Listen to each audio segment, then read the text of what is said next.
बिस्मिल्लाहिर्रहमानिर्रहीम अस्सलाम वालेकुम। वेलकम बैक जी। और लेक्चर नंबर 70 पे पहुंच चुके हैं हम। लेक्चर नंबर 70 में आज हम डिस्कस करेंगे क्लाउड फॉर्मेशन डिज़ाइनर।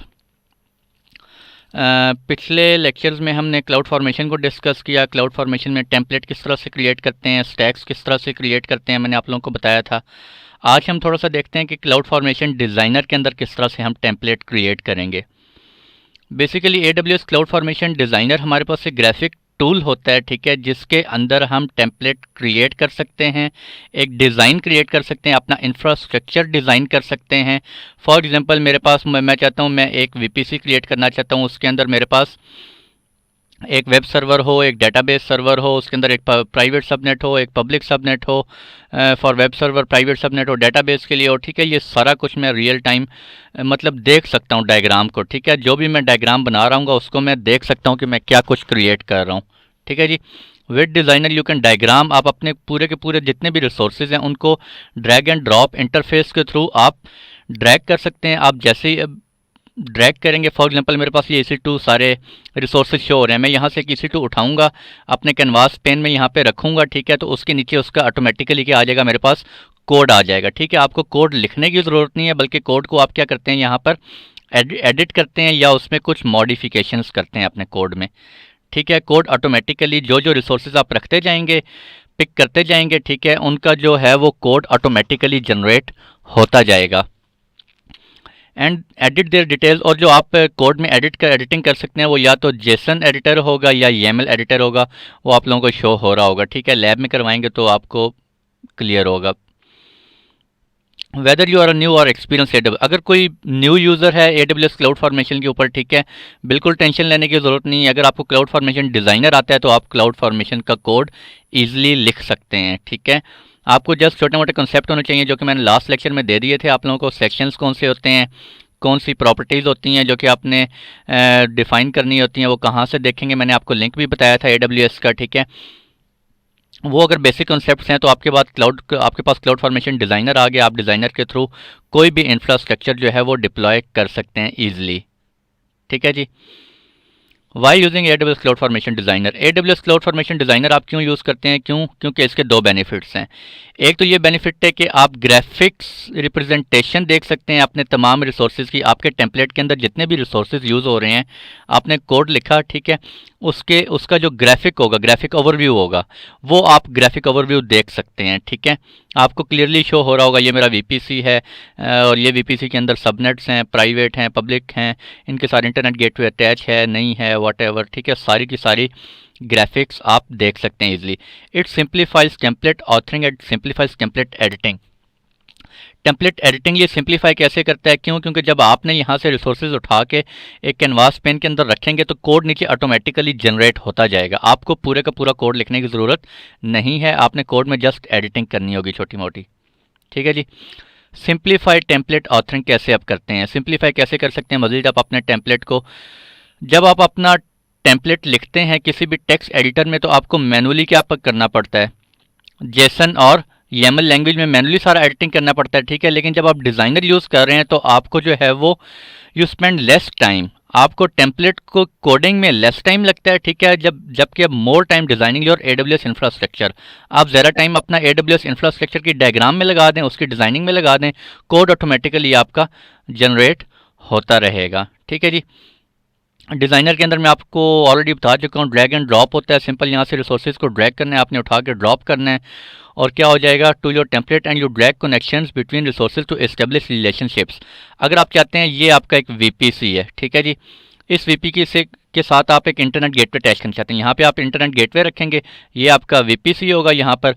अगर आपने इन दोनों का रिलेशनशिप बनाना है तो आप क्या करेंगे, सिंपली ड्रैग कनेक्शन, यहाँ से कनेक्शन ड्रैग करेंगे और इसको जाके अटैच कर देंगे इंटरनेट गेटवे के साथ, ठीक है। I will show you in lab. You can also validate template directly in designer. Designer के अंदर जो आप टेम्पलेट आपका लिखा जाता है, ठीक है, with the help of Jason और YAML, आप उसको वैलिडेट भी कर सकते हैं कि आपका जो कोड नीचे लिखा हुआ है ये सारा कोड ठीक है या गलत है, या कोई इसमें कोई प्रॉब्लम तो नहीं है। अगर कोई सिंटेक्स एरर होगा या कोई और एरर होगा वो आपको पता चल जाएगा कि इस लाइन में आपका एरर आ रहा है, ठीक है। जबकि अगर हम मैनुअली अभी तक अपने लोकल पीसीज पे या जेसन एडिटर वगैरह में कर रहे थे, वहाँ पे उस तरह का सिंटैक्स एरर हमें नहीं बता रहा था। हाँ, जेसन एडिटर ऑनलाइन जो मैंने आप लोगों को दिखाया था वो हमें बता रहा होता था कि हाँ जी आपका इस लाइन में एरर है। ठीक है, तो आप अपने डिज़ाइनर के अंदर जो भी आपका टेम्पलेट होगा उसको आप वैलिडेट कर सकते हैं, इजीली वैलिडेट कर सकते हैं। ठीक है, I will show you lab के अंदर ये किस तरह आपको, तब भी वहीं पे आपको सही समझ आएगी। ठीक है, आपका चाहे जेसन में है चाहे YAML में है। हाँ, अगर आपने जब रिसोर्सेज रखे हैं, ड्रैग एंड ड्रॉप किए हैं टेक्स्ट उसमें कैनवास के अंदर, तो उसके बाद क्या होगा, आपका नीचे जेसन में कोड बनता जा रहा है ऑटोमेटिकली। आप चाहते हैं नहीं यार मुझे YAML में चाहिए, तो आप सिंपल ऊपर YAML सेलेक्ट करेंगे, वही कोड आपका ऑटोमेटिकली कन्वर्ट हो जाएगा इनटू YAML। ठीक है जी, अगर आपको जेसन में चाहिए आप जेसन क्लिक करें, आपका सारे का सारा कोड जेसन में आ जाएगा। आपको दोबारा से कोड लिखने की ज़रूरत नहीं पड़ती क्लाउड फॉर्मेशन के अंदर। ठीक है जी, with the integrated editor you can make all of your template modifications in the AWS cloud formation console. You don't need to use, आपको कोई सेपरेट टेक्स्ट एडिटर नहीं चाहिए होता इसके लिए। ठीक है, क्लाउड फॉर्मेशन डिज़ाइनर के अंदर अपने इसका एडिटर होता है, जेसन का भी होता है और YAML का भी होता है। ठीक है जी, you don't need to look up them for memorize them. आपको जिस तरह उसमें अगर आप क्लाउड फॉर्मेशन लोकल पीसी पे टेम्पलेट क्रिएट कर रहे हैं तो वहाँ पे आपको एक एक चीज़ याद होनी चाहिए। यहाँ पे आपको याद रखने की ज़रूरत नहीं है, बल्कि आपको एक एक चीज़ सामने जो है वो डिज़ाइनर पेन में शो हो रही होती है। ठीक है, in addition you can use the integrated editor to convert JSON template. मैंने आपको बताया जेसन टेम्पलेट आपका लिखा हुआ है, आप उसको YAML में कन्वर्ट करना चाह रहे हैं, सिंपली एक क्लिक करेंगे वो सारे का सारा आपका टेम्पलेट YAML में कन्वर्ट हो जाएगा। ठीक है जी, तो ये बेसिकली क्लाउड फॉर्मेशन की डिज़ाइनर की हमारे पास जो है वो डायग्राम है, सॉरी डायग्राम नहीं, कंसोल है। बेसिकली एक क्लाउड फॉर्मेशन डिज़ाइनर का इंटरफेस है आप कह लें। ठीक है जी, इसके अंदर ये टॉप पे आपको नज़र आ रहा है, ये इसको क्या बोलते हैं, टूल बार। ठीक है, यहाँ पर चलें, आई थिंक ये इंटरफेस वहीं पे अगर आपको शो कराऊँ ज़्यादा क्लियर समझ आएगा। ये आपका रिसोर्स टाइप है, यहाँ पे आपको सारे के सारे रिसोर्सेज शो हो रहे हैं। ठीक है जी, ये आपका कैनवास पेन इसको बोलते हैं, ये आपका कैनवास पेन है। ठीक है, यहाँ से आप सिंपली ड्रैग करेंगे, फॉर एग्जांपल मैंने क्लाउड फ्रंट करना है, मैं यहाँ से ड्रैग करूँगा, इसे पिक करूँगा और उठा के यहाँ पे क्लिक करूँगा, वो पेस्ट हो जाएगा। ठीक है जी, उसके बाद जैसे ही वो पेस्ट होगा उसका यहाँ पे नीचे क्या आ जाएगा, कोड आ जाएगा ऑटोमेटिकली। ठीक है, यहाँ पे कोड आएगा, अगर आप देखना चाह रहे हैं इस कोड को, ये कोड ठीक है या गलत है, ये देखें नीचे टेम्पलेट शो हो रहा है आपको। ठीक है, ये टेम्पलेट पे क्लिक करेंगे, कंपोनेंट्स में आपको डिफरेंट सेक्शन शो हो रहे होंगे, उनको बाद में देखेंगे। टेम्पलेट पे क्लिक करेंगे तो यहाँ पे आपका टेम्पलेट आ जाएगा। टेम्पलेट को आप वैलिडेट करना चाह रहे हैं कि हाँ ये मेरा टेम्पलेट ठीक लिखा हुआ है या गलत, तो आप कहाँ पे क्लिक करेंगे, ये टिक पे। ठीक है, ये आपको शो हो रहा है, टिक पे क्लिक करेंगे तो आपका टेम्पलेट वैलिडेट करेगा। अगर वो टेम्पलेट ठीक होगा, वो टेम्पलेट वैलिडेट कैसे होगा, आपकी API कॉल जनरेट होंगी, वहाँ से जाके चेक करेगा। ठीक है, उसके बाद अगर आपका टेम्पलेट वैलिडेट होगा तो यहाँ पे आपको लिखा हुआ आ जाएगा टेम्पलेट इज़ वैलिड। अगर टेम्पलेट में कोई एरर होगा तो वो एरर आपको कहाँ शो हो रहा होगा, दिस में, मैसेज पेन में। ठीक है, ये आपका मैसेज पेन है, नंबर 7 आपको नज़र आ रहा है। ठीक है जी, और इसके अलावा अगर आप ये साइज़ आप देखना चाह, अपने डायग्राम को देखना चाह रहे हैं, साइज़ सेट करना चाह रहे हैं, ऊपर नीचे आप कर सकते हैं, फिट टू द विंडो करना चाह रहे हैं। ठीक है, यहाँ पे क्लिक करेंगे, फिट टू द विंडो हो जाएगा आपका। ठीक है जी, इसके अलावा यहाँ पे आप आपने कोड लिखा है, इस कोड को आप सारा AWS क्लाउड फॉर्मेशन के अंदर कोड लिख रहे हैं। ठीक है जी, अगर आप इसको लोकल पीसी पे सेव करना चाहते हैं इस टेम्पलेट को, आप यहाँ पे क्लिक करेंगे, यहाँ से आप सिंपल अपने लोकल पीसी के अंदर सेव कर सकते हैं। अगर आपने ये आपका कंप्लीट हो गया आपका इंफ्रास्ट्रक्चर। ठीक है, अब आप एक स्टैक क्रिएट करना चाह रहे हैं, टेम्पलेट आपका बन गया, ये नीचे टेम्पलेट बन गया, ये उसकी आपको डायग्राम भी शो हो रही है। अब आप क्या करना चाहते हैं, स्टैक क्रिएट करना चाहते हैं, तो आप यहाँ पे क्लिक करेंगे। ठीक है, ये जो ऑप्शन एरो, अपर एरो नज़र आ रहा है आपको, यहाँ पे आप क्लिक करेंगे तो ये क्या हो जाएगा, स्टैक क्रिएट कर देगा। और स्टैक पर उसके बाद वैसे ही सारे का सारा स्टैक क्रिएट होता है जिस तरह के हम लास्ट लैब में मैंने आप लोगों को शो करवाया था। ठीक है जी, तो AWS क्लाउड फॉर्मेशन डिज़ाइनर के बेसिकली 4 टाइप के पेन होते हैं। कैनवास पेन होता है, ठीक है, जिसके अंदर ये आपको डायग्राम शो हो रही है, इसको कैनवास पेन बोलते हैं। रिसोर्स टाइप पेन होता है, this one is resource type pane, जिसके अंदर सारे रिसोर्सेज, आप इसको स्क्रॉल डाउन करें आपको सारे के सारे रिसोर्सेज यहाँ पे शो होंगे। Integrated JSON and YAML editor pane होता है, ये नीचे आप देख सकते हैं, जेसन और YAML एडिटर पेन है, ये आपको शो हो रहा है जी। चूज़ टेम्पलेट लैंग्वेज, यहाँ पे आप जेसन पे क्लिक करेंगे तो जेसन में कोड आ जाएगा, YAML पे क्लिक करेंगे तो YAML में आपका कोड आ जाएगा। ठीक है जी, इसके बाद मैसेज पेन होता है, this one is your message pane. ठीक है, यहाँ पर आप अभी यहाँ पे देखें लिखा हुआ successfully converted template into YAML। तो ये फर्दर आपको मैं लैब में लेके चलता हूँ और लैब में ही देखते हैं। मैंने पहले सोचा था लैब आपको अलग से करवाऊँगा, ठीक है, लेकिन फिर मैंने कहा चलें लैब आपको इसके साथ ही करवा देते हैं। तो चलते हैं जी, लैब की तरफ चलते हैं, अपने मूव करते हैं और यहाँ पे सबसे पहले मैं ओपन कर लेता हूँ cloud formation. Cloud formation open कर लिया, क्रिएट स्टैक, स्टैक पे क्लिक करेंगे। अब यहाँ पे आपके पास टेम्पलेट रेडी नहीं है, ठीक है। आप सैम्पल टेम्पलेट भी नहीं करना चाह रहे। आप टेम्पलेट कहाँ पे क्रिएट करना चाह रहे हैं? इन अ डिज़ाइनर, ठीक है जी। मैं क्या ऑप्शन चूज़ करूँगा? Create template in a designer. मैं खुद टेम्पलेट डिज़ाइन करना चाह रहा हूँ। यहाँ पे क्लिक करें और यहाँ पे क्लिक करने के बाद आपके पास एक विंडो ओपन हो गई है, ठीक है जी, जो कि मैं अभी आपको उसमें थ्योरी में शो करवा रहा था। ये बेसिकली आपके रिसोर्स पेन है जी, ठीक है। ये देखें, यहाँ से आप देख सकते हैं। फॉर एग्जांपल मुझे EC2 चाहिए, EC2 के अंदर फर्दर आप रिसोर्सेज देख सकते हैं। कौन से रिसोर्सेज हैं? Flow log, host, instance, further what काफ़ी सारे हैं, ठीक है जी। मुझे इंस्टांस क्रिएट करना है। मैं सिंपल क्या करूँगा, यहाँ पे इंस्टांस सेलेक्ट कर दिया, ठीक है जी। इंस्टांस जैसे ही मैंने सेलेक्ट किया, अभी मैं इसको डिलीट करता हूँ, मैं आपको थोड़ी देर में शो करवाता हूँ, अभी कंफ्यूज नहीं करना मैंने। अच्छा, एक सेकंड, इसको भी मैं जो है ना अभी रिमूव करता हूँ। एक सेकंड, मैं एक्चुअली बिल्कुल स्टार्ट से लेना चाह रहा था। पहले मैं आपको चीज़ें शो करवाना चाह रहा हूँ, उसके बाद जो है मैं ये आपको एडिट करके दिखाऊंगा ताकि आपको आइडिया हो। अगर आप यहाँ पे देखें, अभी मेरे पास कोई यहाँ पे मैंने रिसोर्स ड्रैग नहीं किया हुआ, ठीक है जी। वो कह रहा है to start building your template drag resources from the resources pane. यहाँ से अपने रिसोर्सेज को ड्रैग करें और यहाँ पे ड्रॉप करें, ठीक है। अगर टेम्पलेट अभी तक का देखें तो मुझे टेम्पलेट कुछ भी नहीं है, मेरा टेम्पलेट खाली है बिल्कुल, ठीक है। ये AWS टेम्पलेट वर्जन होता है। मैंने आपको फर्स्ट लेक्चर में बताया था क्लाउड फॉर्मेशन के कि सबसे पहले कोड में आप ऊपर क्या डिफाइन करते हैं? AWS टेम्पलेट फॉर्मेट वर्जन, जो कि अभी तक यही चल रहा है, लेटेस्ट जो है वो 9/9/2010 का ही चल रहा है, ठीक है। यहाँ पे आप क्लिक करेंगे YAML, तो आपका कोड यहाँ पे क्या आ जाएगा? ये देखें, YAML में हो गया है, ठीक है। जेसन पे क्लिक करेंगे तो जेसन में आ जाएगा।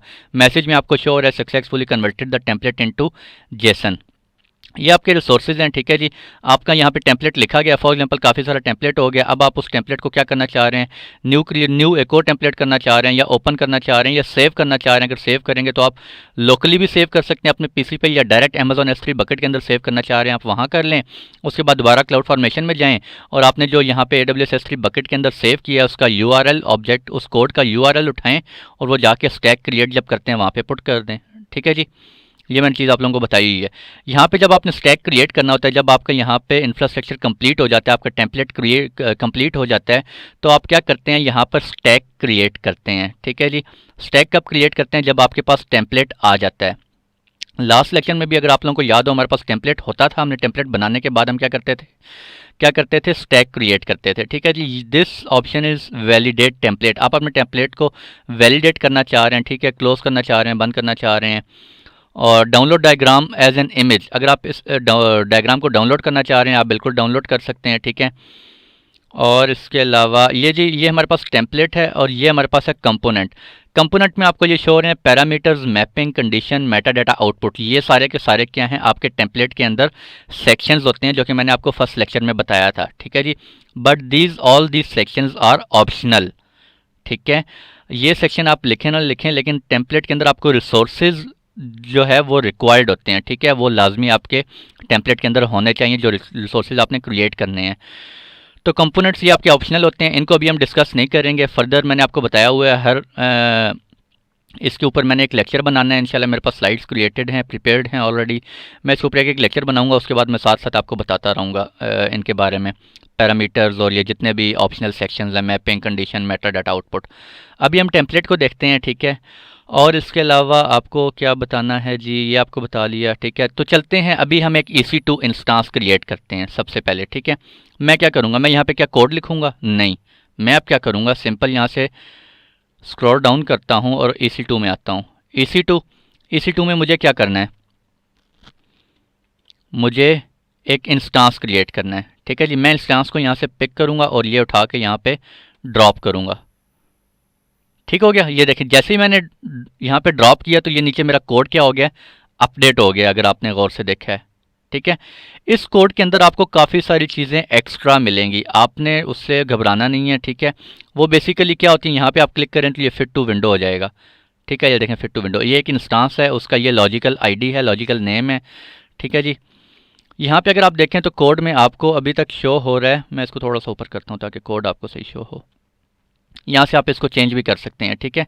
अपने डायग्राम बनाना चाह रहे हैं, डायग्राम कंप्लीट करें, उसके बाद इसको थोड़ा सा अप कर लें तो ये नीचे आपको पूरा का पूरा कोड शो हो जाएगा। अगर इस कोड के अंदर आप देखें AWS टेम्पलेट वर्जन, रिक्वायर्ड चीज़ें क्या हैं, आपको सिर्फ रिसोर्सेज रिक्वायर्ड हैं, बाकी जितनी भी आपको चीज़ें नज़र आ रही हैं ये क्या है, मेटा डाटा, ये ऑप्शनल है। ये मेटा डाटा इसने खुद से पिक की है, क्यों? क्योंकि ये जैसे जैसे डायग्राम आप चेंज करेंगे, आगे पीछे करेंगे, फिट टू विंडो करेंगे, ये आपका मेटा डाटा चेंज होता रहेगा। अगर ये चेंज होता रहता है, इसके घबराने की आपको बिल्कुल ज़रूरत नहीं है, ठीक है जी। आपकी जो रिक्वायर्ड चीज़ है डेट इज़ रिसोर्सेज, आपके रिसोर्सेज होने चाहिए। तो रिसोर्सेज में अगर आप लोगों को याद हो, हम लोग यहाँ पे रिसोर्सेज करते थे। EC2 इंस्टांस में मैंने आप लोगों को यहाँ पे क्या नेम दिया था, माय फर्स्ट EC2 इंस्टांस। अब यहाँ पे चाहें तो आप मॉडिफिकेशन कर लें, अगर नहीं करना चाहते, as it is tag create करना चाहते हैं, आप बिल्कुल कर सकते हैं, ठीक है। अगर आप मॉडिफिकेशन करना चाहते हैं तो आप कर सकते हैं। आप देख सकते हैं ये कोड मैंने नहीं लिखा, मैंने सिर्फ यहाँ से ड्रैग एंड ड्रॉप किया, नीचे कोड ऑटोमेटिकली जनरेट हो गया, ठीक है। मैंने यहाँ पे नेम चेंज कर दिया। नेम चेंज करने के बाद आप नीचे देख सकते हैं टाइप AWS EC2 इंस्टांस, ये मैंने आप लोगों को बताया हुआ है, ठीक है। ये टाइप होती है EC2 इंस्टांस अगर आपने क्रिएट करना है। प्रॉपर्टीज़ और ये फिर मेटा डाटा। मेटा डाटा में क्या कह रहा है जी, AWS cloud formation designer use हो रहा है और उसकी ID ये है, इसकी ID ये है मेरे पास, ठीक है। जब भी आप कोड के अंदर अगर मॉडिफिकेशन करेंगे, एडिटिंग करेंगे, तो उसके बाद आपको रिफ़्रेश करना पड़ेगा, ठीक है। रिफ़्रेश करेंगे, ये रिफ़्रेश का बटन है, designer is out of date, hit refresh. जैसे रिफ़्रेश करेंगे तो इस कोड के अकॉर्डिंगली आपका इमेज बन जाएगा, ठीक है जी। अभी मैंने देखें यहाँ पे नेम चेंज किया तो इमेज में क्या आ गया होगा, यहाँ पे माय फर्स्ट EC2 इंस्टांस आ गया होगा, ये देख सकते हैं आप। माय फर्स्ट, पहले यहाँ पे कुछ नंबर लिखा हुआ आ रहा था, ठीक है। अगर आप इसको चेंज करना चाहें, छोटा करना चाहें, बिल्कुल आप कर सकते हैं। ये मैंने छोटा कर लिया इसको फर्दर, ठीक है। अगर इसको मैं थोड़ा सा उठा के इधर रखूँगा तो मेरा मेटा डाटा चेंज हो जाएगा, अगर आप देख सकते हैं। ये आप यहाँ पे देख सकते हैं मेटा डाटा फिर से क्या हो गया, ये चेंज हो गया है। तो ये आपका पूरे का पूरा कोड बन गया है, ठीक है जी। रिसोर्सेज, ये ऊपर मेटा डाटा की टेंशन लेने की ज़रूरत नहीं है, छोड़ दें आप। Resources my first EC2 instance, उसकी टाइप, उसकी प्रॉपर्टीज़ यहाँ पे आप डिफाइन कर सकते हैं। जो हमने लास्ट लेक्चर में हमने उसमें इमेज ID बताया था कि इमेज ID मेरा कौन सा होना चाहिए। अगर मैं इस टेम्पलेट को यहाँ पे क्या करता हूँ, वैलिडेट करता हूँ, क्या मेरा टेम्पलेट वैलिड है, यानी ये देखें वैलिडेटिंग द टेम्पलेट हो रहा है, टेम्पलेट इज़ वैलिड, ठीक है जी। अगर मैं यहाँ पे कुछ मिस्टेक करता हूँ, ये देखें मैंने कॉमा मिस कर दिया, तो ये मुझे बता रहा है जी आपका एरर आ रहा है, expected comma instead of this, ये आपको मुझे बता रहा है। यहाँ पे अगर ये कर्सर करें आप, ये देखें लिखा हुआ आ रहा है एक्सपेक्टेड कॉमा, यानी कि इसके बाद क्या आता है जी, कॉमा आता है यहाँ पर, ठीक है। अगर आप कॉमा नहीं डालते और टेम्पलेट वैलिडेट करते हैं, वैलिडेट टेम्पलेट, वैलिडेटिंग टेम्पलेट, तो यहाँ पे आपको मैसेज पेन में एरर शो होगा, template contain errors, template format error है, जेसन नॉट वेल फॉर्मेटेड है, लाइन नंबर 23 कॉलम 14। तो ये आप देख सकते हैं लाइन 23 के बाद, लाइन 23 से पहले एरर है, ठीक है। इसको मैं क्या कर देता हूँ, यहाँ पे कॉमा इंसर्ट कर देता हूँ, ये आपका जेसन है।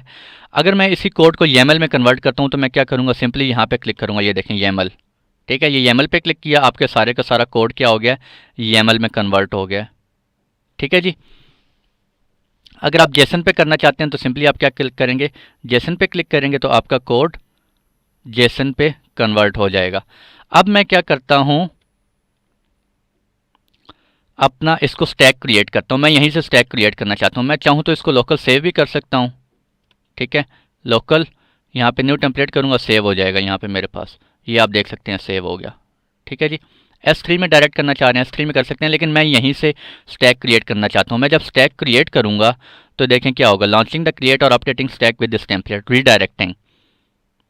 अब देखें क्या हुआ है जी, टेम्पलेट रेडी है, ठीक है। ये देखें टेम्पलेट रेडी है और वो कहाँ पड़ा हुआ है, ये क्लाउड फॉर्मेट जो सॉरी डिज़ाइनर के अंदर जो मैंने टेम्पलेट क्रिएट किया उसने खुद ही ये URL पुट कर दिया यहाँ पर, ठीक है। ये पूरे का पूरा टेम्पलेट खुद ही उसने पुट कर दिया है। अब मैं नेक्स्ट करूँगा, अगर आप व्यू करना चाह रहे हैं दोबारा इन डिज़ाइनर आप देख सकते हैं, बिल्कुल ठीक है।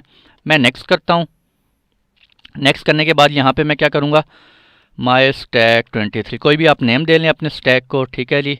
नेक्स्ट चलें, ये अभी फ़िलहाल बाय डिफ़ॉल्ट जाने दें, वही सारे ऑप्शंस हैं, कोई चेंजेस नहीं है, ठीक है। कोई ऐसा चेंज नहीं है, वही सब जो ऑप्शन जो आपको लास्ट लेक्चर में बता दिए गए हैं। नेक्स्ट करें, नेक्स्ट करें। यहाँ पे अभी क्रिएट स्टैक करूँगा तो मेरे पास एक एरर आ जाएगा, ठीक है जी। एरर क्या आएगा मैं भी आपको शो करवाता हूँ। रिफ़्रेश करें और ये देखें आपको एक एरर आया है, उसने क्या कहा है, my first EC2 instance property image ID can not be empty. मैंने EC2 इंस्टांस सेट तो कर दिया था वहाँ पर, ठीक है, लेकिन प्रॉब्लम क्या आ रहा था, प्रॉब्लम ये आ रहा था कि मैंने वहाँ पर उसमें इमेज आईडी नहीं बताई कि इमेज आपने बनाना कौन सा है, लिनक्स बनाना है, विंडोज़ बनाना है, 32 बिट बनाना है, कौन सा बनाना है। ठीक है जी, तो मुझे दोबारा क्या करना पड़ेगा, क्लाउड फॉर्मेशन में जाना पड़ेगा और stacks, create stack, create template in designer. I think stack वो बन गया होगा, मैं देखता हूँ ज़रा, उसी को अपडेट कर लेते हैं हम। ये मेरा स्टैक है, माई स्टैक 23। ठीक है जी, इसको मैं क्या करता हूँ, टेम्पलेट, व्यू इन डिज़ाइनर। ठीक है, व्यू इन डिज़ाइनर में जाते हैं दोबारा, बल्कि एक सेकेंड, यहाँ पर अगर आप देखें तो इसके अंदर अभी ये देखें रिसोर्सेज, माई EC2 इंस्टांस, ये बाकी चीज़ों की टेंशन आपने नहीं लेनी। ठीक है, बाकी ऑल चीज़ें, तमाम चीज़ें क्या हैं आपकी, ऑप्शनल हैं। आपकी जो रिक्वायर्ड चीज़ है डेट इज़ दिस वन, बस। ठीक है, तो यहाँ पे आप प्रॉपर्टीज़ में देख सकते हैं कोई इमेज आईडी डिफाइन नहीं हुई। तो मैं दोबारा क्या करता हूँ, मैं यहीं से क्या करता हूँ, व्यू इन डिज़ाइनर, डिज़ाइनर में ले जाओ मुझे, मैं वहाँ जाके एडिटिंग कर लेता हूँ। मैं सिंपल क्या करूँगा, रिसोर्सेज पेन में आऊँगा, प्रॉपर्टीज़ यहाँ पे आऊँगा और यहाँ पे आके मैं दिस इमेज आईडी और कॉलन, और मैं यहाँ पे आके दिस वन, ये इमेज मैं क्रिएट करना चाहता हूँ। ठीक है, ये इमेज AMI मैंने आपको लास्ट सेक्शन में बताया था, AMI कैसे हम सेलेक्ट करते हैं। जिस भी EC2 इंस्टांस का आपने करना हो, सिंपल आप क्या करेंगे, यहाँ आएंगे, मैंने भी ये इमेज आईडी को सिलेक्ट किया है। ठीक है, माइक्रोसॉफ्ट विंडोज सर्वर 26 एंड पे आ रहा है। ठीक है जी, यहाँ से इसको कॉपी करेंगे, कॉपी करने के बाद आप टेम्पलेट में जाके पेस्ट कर देंगे। मैं जैसा आपको शो करवाना चाह रहा हूँ, मेरे पास 0 रनिंग इंस्टांसेस है, कोई इंस्टांस इस वक्त नहीं चल रहा, आप देख सकते हैं। ठीक है, ये मैंने पिक कर दिया। अब मैं क्या करता हूँ, दोबारा template designer is out of date हो गया, हिट रिफ्रेश, रिफ्रेश किया और ये अपडेट हो गया। ठीक है, अब मैं दोबारा क्या करता हूँ, टेम्पलेट वैलिडेट करता हूँ, पहले टेम्पलेट वैलिड है या नहीं। सो टेम्पलेट इज़ वैलिड। अब मैं दोबारा स्टैक क्रिएट करता हूँ, लॉन्चिंग द क्रिएट और अपडेटिंग, ये अब बेसिकली अपडेट कर रहा है उसी स्टैक को। ठीक है जी, नेक्स्ट। अच्छा, वही नाम देना चाहते हैं, मैं नाम चेंज चलें कर देता हूँ, माई स्टैक 22 कर लेते हैं, नेक्स्ट कर लें, नेम UITAEC2। ठीक है, UITAEC2, कोई भी आप नेम टैगिंग करना चाहें आप कर सकते हैं। रोल बैक मैंने क्या किया हुआ है, इनेबल किया हुआ है। रोल बैक मैं आपको बहुत दफ़ा बता चुका हूँ, इसीलिए मेरा लास्ट कोड क्या हो गया था, रोल बैक हो गया था। अब मैं क्रिएट स्टैक पे क्लिक करता हूँ और लेट सी कि हमारा EC2 इंस्टांस जनरेट क्रिएट होता है या नहीं होता। तो ये देखें जी, एरर तो नहीं आया फ़िलहाल, और क्रिएट इन प्रोग्रेस। ठीक है, लॉजिकल आईडी मैंने क्या दी थी वहाँ पर, माई फर्स्ट EC2 इंस्टांस, कहाँ पर, मैं आपको शो करवाता हूँ, this is my logical ID. ठीक है, माई फर्स्ट EC2 इंस्टांस, ये आप देख सकते हैं। ठीक है, और ये मेरा कोड है, कोड आपको नज़र आ रहा है। टेम्पलेट आप देख सकते हैं यहाँ पर, इस टेम्पलेट के अगेंस्ट जो है मेरे रिसोर्सेज यहाँ पे क्रिएट हो रहे हैं। ठीक है जी, और इसके अंदर जो मेन आपकी चीज़ है वो सिर्फ दिस वन, ये आपका रिक्वायर्ड है, बाकी तमाम चीज़ें ऑप्शनल हैं। आप डिलीट करना चाहें डिलीट कर सकते हैं, वरना कोई प्रॉब्लम नहीं है। दोबारा रिसोर्सेज पे आते हैं, रिसोर्सेज पे आके रिफ्रेश करते हैं, तो क्या मेरा कोई रिसोर्स बन गया जी, ये बिल्कुल एक रिसोर्स बन गया है। इवेंट्स पे जाते हैं, कोई रोल बैक तो नहीं हुआ, आई थिंक नहीं हुआ, तभी वो रिसोर्स बन गया है। ठीक है जी, तो क्रिएशन कंप्लीट। क्या क्या इवेंट्स आप देख सकते हैं यहाँ पर, सबसे पहले क्या हुआ है, माई स्टैक 2 मैंने नाम दिया था, क्रिएट इन प्रोग्रेस, यूज़र ने इनिशिएट किया, उसके बाद create in progress, resource creation initiated. ठीक है जी, जैसे वो रिसोर्स क्रिएशन इनिशिएटेड हुई, यानी कि EC2 इंस्टांस बना, और उसके बाद आप देख सकते हैं ये सारे मेरे पास स्टेटस आ रहा है, उनका कंप्लीट हो गया है। ठीक है जी, माई स्टैक 2 जो है वो कंप्लीट हो गया, उसके अंदर एक लॉजिकल आईडी, एक रिसोर्स बना है, दिस वन। नेक्स्ट लेक्चर में मैं सोच रहा हूँ आपको मल्टीपल रिसोर्सेज बना के दिखाऊं और फिर यहाँ पे इवेंट शो करवाऊँ, पहले कौन सा रिसोर्स बना है, फिर कौन सा बना है, फिर कौन सा बना है, वो कंप्लीट हुआ, फिर अगला बना। आई होप शायद मैं उसी पे लेक्चर रख दूँ। एनीवेज मैं देखता हूँ बरल। रिसोर्सेज पे आप क्लिक करके देख सकते हैं, ये मेरे पास रिसोर्स बना है। अब चलते हैं हम EC2 इंस्टांस के अंदर और यहाँ पे जाके अभी रिफ्रेश करते हैं और देखते हैं कोई EC2 इंस्टांस बना है नहीं बना जी, ये बिल्कुल बन गया है। ठीक है, आप देख सकते हैं हमने नेम क्या रखा था, UITAEC2। ठीक है, इंस्टांस आईडी उसकी ये बन गई है।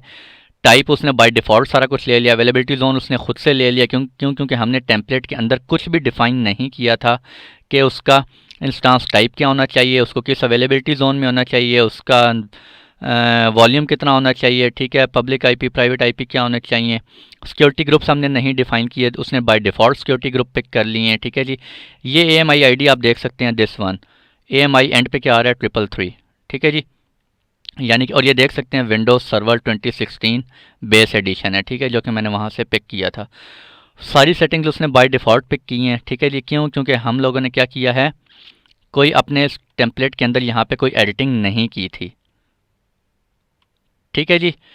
तो ये था AWS क्लाउड फॉर्मेशन डिज़ाइनर से रिलेटेड लेक्चर आज का, मैंने आप लोगों को अच्छी तरह बता दी है। और व्यू इन डिज़ाइनर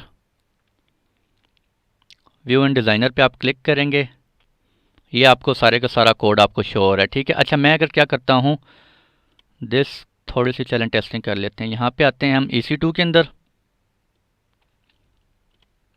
और यहाँ पे मेरे पास VPC शो हो रहा होगा, VPC, ठीक है। ये मैंने VPC क्रिएट कर दिया। इसको थोड़ा सा छोटा कर लेते हैं डायग्राम को। ये देखें जी, ये मेरा VPC हो गया। इसके अंदर मैं कुछ सबनेट रखना चाहता हूँ VPC के अंदर, ठीक है। तो सबनेट मेरे पास किधर है जी, ये सबनेट है। ये मैंने एक सबनेट रखा, मैं दो रखना चाहता हूँ, मैं दो रख सकता हूँ, ठीक है।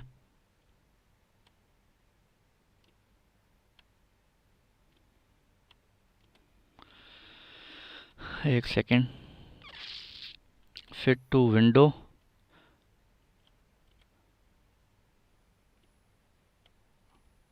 ये मेरा this one is my VPC, ठीक है जी। ये मैंने उसके अंदर एक सबनेट रख दिया। मैं एक और सबनेट रखना चाहता हूँ, मैं एक और सबनेट रख देता हूँ, ठीक है जी। AWS EC2 आपको ये ऊपर नज़र आ रहा है, लिखा हुआ है AWS EC2 सबनेट टाइप, ठीक है जी।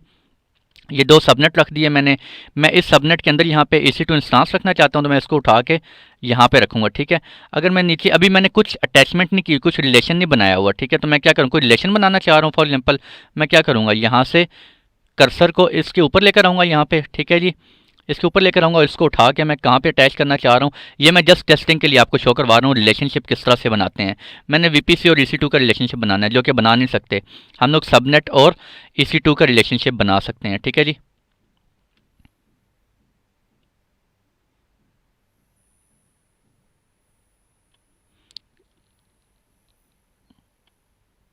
एक सेकंड प्लीज़। अच्छा, अभी ये चलें, इसको हम बाद में देखेंगे ज़रा डिटेल में। तो एनीवेज़ आप ये इस तरह से जो है वो रिलेशनशिप भी बना सकते हैं, ठीक है। नीचे अगर आप देखें तो ये आपके पास सारे का सारा कोड आ गया है। कोड में आप देख सकते हैं ये सारा मेटा डाटा आ रहा है, उसका मेटा डाटा मुझे देखने की ज़रूरत बिल्कुल नहीं है, ठीक है। ये नीचे रिसोर्सेज में आ जाए, रिसोर्सेज में आप देखें एक रिसोर्स ये है, ठीक है। एक रिसोर्स ये है आपका VPC, उसकी टाइप है AWS EC2 VPC, प्रॉपर्टीज़ अभी डिफाइन नहीं हुई हुई, ठीक है। एक आपका ये सबनेट है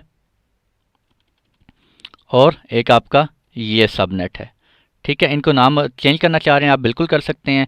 टाइप AWS EC2 सबनेट, आप आगे इनकी प्रॉपर्टीज़ आप डिफाइन कर सकते हैं। प्रॉपर्टीज़ अगर हमने डिफाइन नहीं की हुई, ठीक है। ये एक हमारे पास पैरामीटर आ रहा है, सॉरी इंट्रिंसिक फंक्शन आ रहा है हमारे पास रेफ। इसको भी, इस पे भी एक लेक्चर है इंशाल्लाह, इसको भी डिटेल से डिस्कस करना है। बहुत इंपॉर्टेंट टॉपिक है ये रेफ वर्सेस फंक्शन गेट एट्रीब्यूट का। तो खैर ये आप देख सकते हैं किस तरह से हमने एडिटिंग की। आप राउट टेबल को सेलेक्ट करते हैं, जैसे ही राउट टेबल यहाँ पे रखेंगे तो मेरे पास नीचे राउट टेबल का भी रिसोर्स आ जाएगा, ठीक है जी। यहाँ पर, यहाँ से अगर मैं रिफ़्रेश करूँगा सारे का सारा कोड मेरा रिफ़्रेश हो जाएगा। अब मैं वैलिडेट करना चाह रहा हूँ, वैलिडेट करके देखते हैं, वैलिडेटिंग द टेम्पलेट।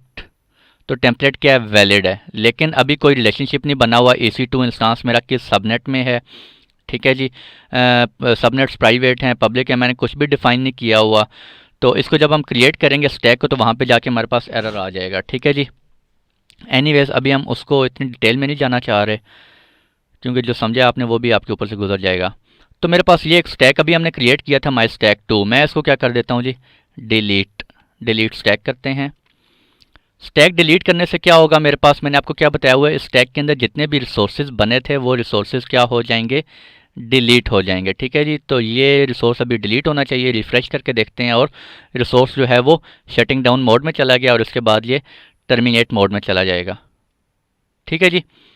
तो ये था आज का लेक्चर, जिसके अंदर हम लोगों ने देखा है AWS क्लाउड फॉर्मेशन डिज़ाइनर को देखा है कि फॉर एग्जांपल एक यूज़र है, उसको टेम्पलेट क्रिएट करना नहीं आता, वो सिंपल क्लाउड फॉर्मेशन डिज़ाइनर में आए, अपने रिसोर्सेज को ड्रैग एंड ड्रॉप करे और नीचे आपका कोड बनता जाएगा। आप उस कोड में लिटिल बिट मॉडिफिकेशन एडिशन करने के बाद अपना कोड जनरेट कर सकते हैं।